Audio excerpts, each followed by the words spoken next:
Jika amal baikku ada, aku akan bangunkan surga bagi kedua orang tua. Ini salah satu prinsip hidup yang dipegang teguh oleh Suherman Saleh. Seorang tokoh pendidikan kelahiran Batu Sangkar, Sumatera Barat, 4 Juli 1950. Meski lahir di Tanah Minang, ayahnya yang beralih profesi dari petani ke pedagang ini hijrah ke Purwakarta untuk masa depan anaknya yang lebih baik. Purna tugas dari Direktorat Jenderal Pajak dengan jabatan terakhir sebagai Kakanwil Ditjen Pajak Sumatera Barat bukan berarti berhenti dari kesibukan. Suherman yang sangat mencintai dunia pendidikan ini tetap aktif menjadi pendidik dan juga donatur di Yayasan Pendidikan dan Sekolah Tinggi Ekonomi yang ia dirikan di Purwakarta. Bukti kontribusinya di dunia pendidikan, Suherman yang sehari-hari sibuk dengan aktivitasnya menjadi Ketua Asosiasi Konsultan Pajak Publik Indonesia ini masih menyempatkan diri untuk memotivasi guru-guru yang mengajar dengan penghasilan yang minim, khususnya di tengah pandemi COVID-19.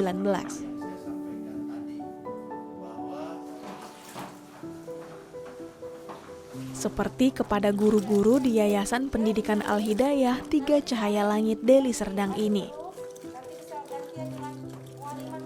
Guru-guru yang sempat tidak menerima gaji karena masa sulit pandemi ini berinovasi dengan memproduksi sabun, deterjen, dan pewangi pakaian yang ternyata diterima oleh pasar. Suherman memberikan motivasi dan saran kepada pihak sekolah terkait strategi pemasaran yang baik dan juga pengemasan agar lebih menarik konsumen.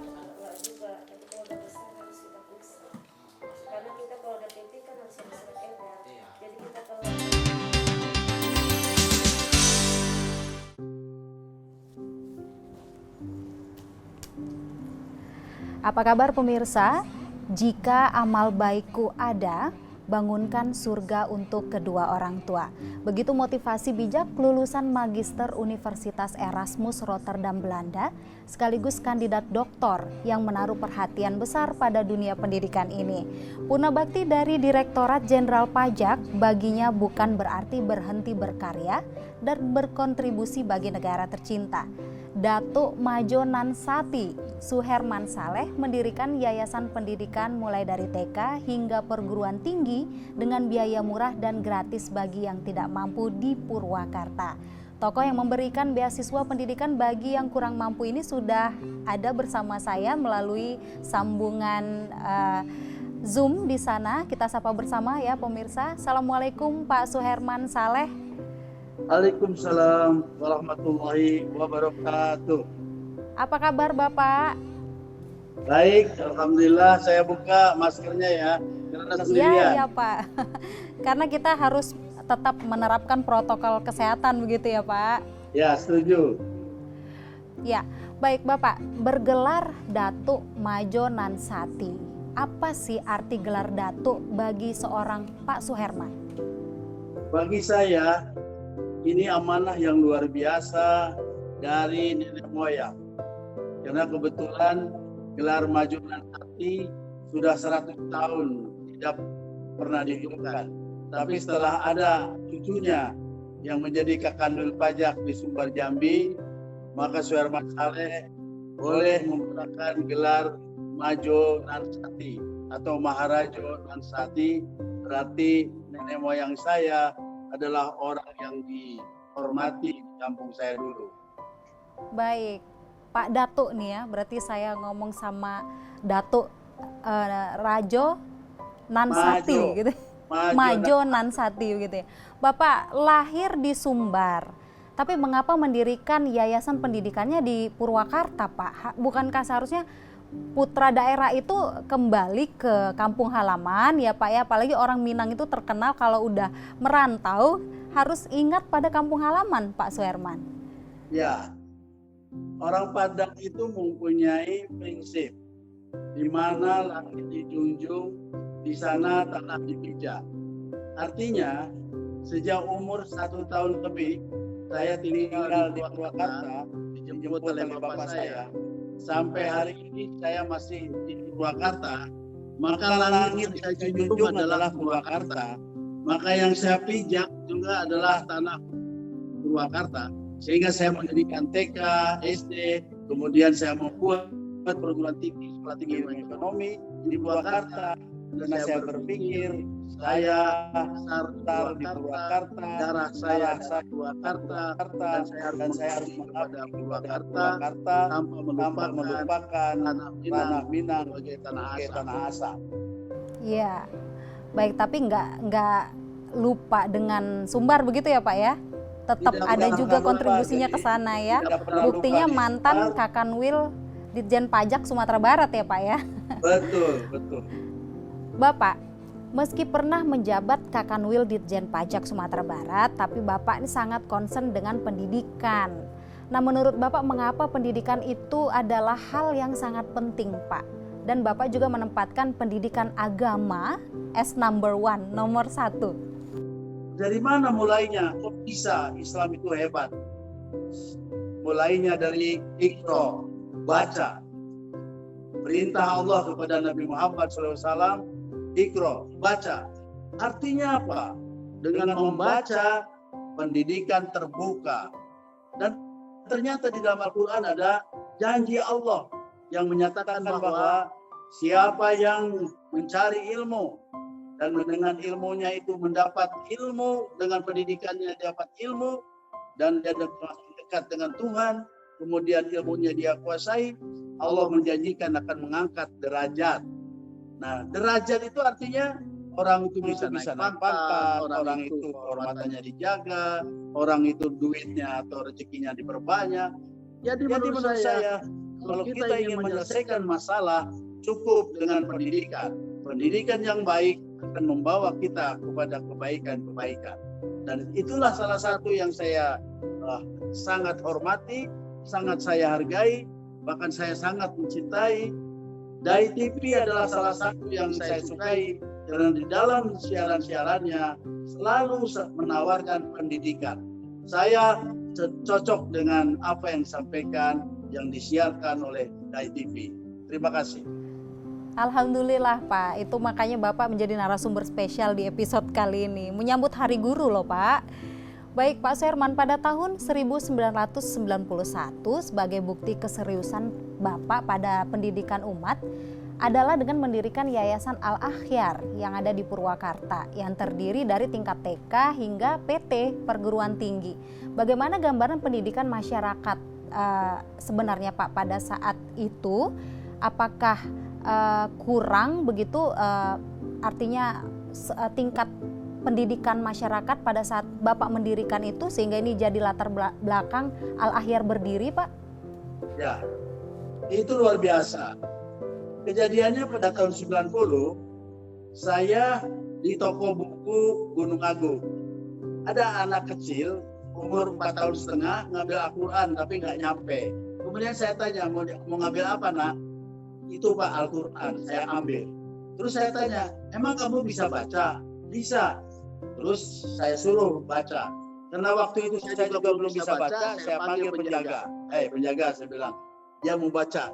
Coba perhatikan, benar nggak? Ternyata setelah anak kecil itu membaca, benar. Bagus. Saya tanya, kamu umur berapa? 4 tahun setengah. Orang mana? Banjarmasin.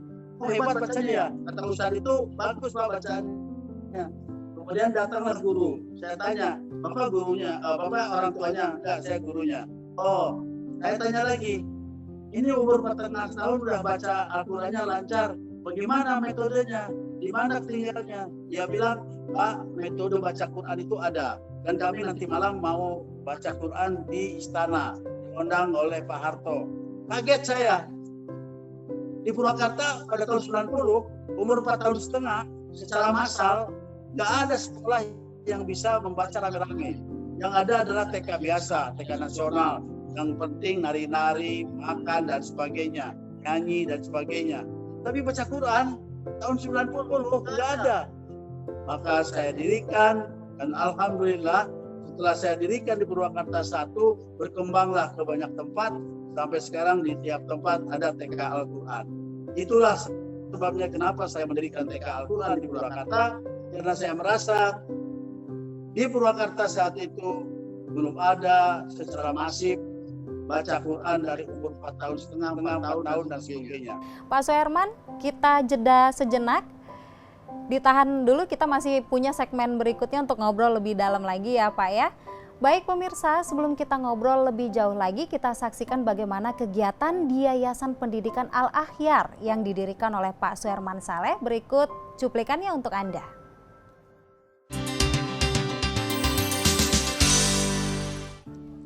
Assalamualaikum warahmatullahi wabarakatuh.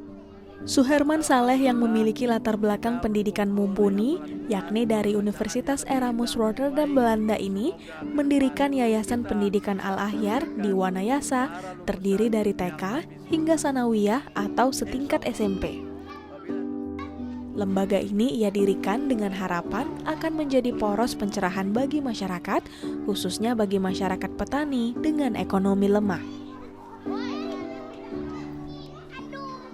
Berdiri pada tahun 1991, Yayasan Al-Akhyar ini menguatkan pondasi agama bagi generasi bangsa. Ratusan siswa dididik membaca Al-Quran, tauhid, fikih, dan akhlak. Siswa-siswinya pun menoreh prestasi tingkat daerah dan juga nasional. Biaya pendidikan di yayasan ini sangat murah dan gratis bagi yang tidak mampu. Sempat gagal menjadi dosen karena dianggap berlawanan dengan pemerintah, Suherman mewujudkan cita-citanya ini kembali dengan mendirikan Sekolah Tinggi Ilmu Ekonomi Hesmutakin di tahun 2001. Tidak tanggung-tanggung dalam menggelontorkan dana bagi kemajuan sekolah tinggi yang kini bersiap menjadi universitas ini, Suherman juga memberikan beasiswa bagi peserta didik agar tidak putus sekolah, mulai dari tingkat dasar hingga perguruan tinggi. Tidak hanya dari yayasan pendidikannya banyak orang telah berhasil, tapi juga dari organisasi mahasiswa yang ia bina, sederet tokoh nasional dan bupati juga lahir dari bimbingan Suherman Saleh yang sangat mencintai dunia keguruan ini.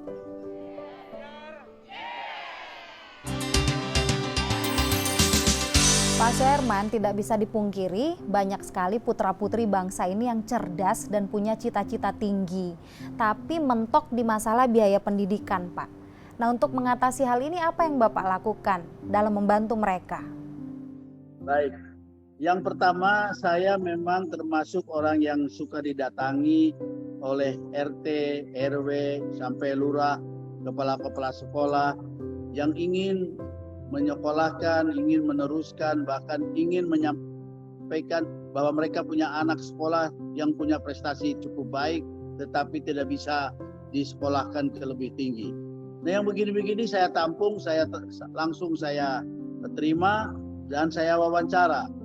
Sehingga waktu itu ya banyak yang saya sekolahkan ke perguruan tinggi sampai selesai, bahkan sampai kepada doktor. Kenapa saya sampai dokter pun saya mau biayai? Karena saya yakin apabila mereka sudah menjadi orang yang hebat dari pendidikan, mereka bisa menyebarluaskan pendidikan. Bagaimana caranya? Caranya yang pertama adalah prestasi belajarnya baik, maka saya luluskan dia untuk mendapat beasiswa. Yang kedua, terakhir ini, kalau mereka mempunyai hafalan Quran yang cukup baik, hafal Quran dan sebagainya, saya sekolahkan juga. Nah, ini adalah salah satu bukti bahwa pendidikan yang baik bisa membawa masa depan dan pendidikan ke yang lebih baik.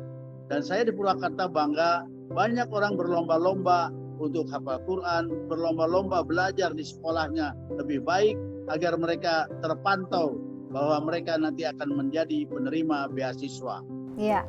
Luar biasa ya pemirsa, ternyata beasiswanya nggak tanggung-tanggung sampai ke tingkat S3, sampai ke tingkat doktor juga ya Pak Suherman ya. Pak, beasiswa ini kan murni dari kantong Bapak sendiri. Adakah yang Bapak ajak untuk berkolaborasi misalnya untuk jadi donatur pendidikan gitu Pak? atau memang full dari Bapak sendiri? Ini pertanyaan yang selalu dilontarkan oleh teman-teman.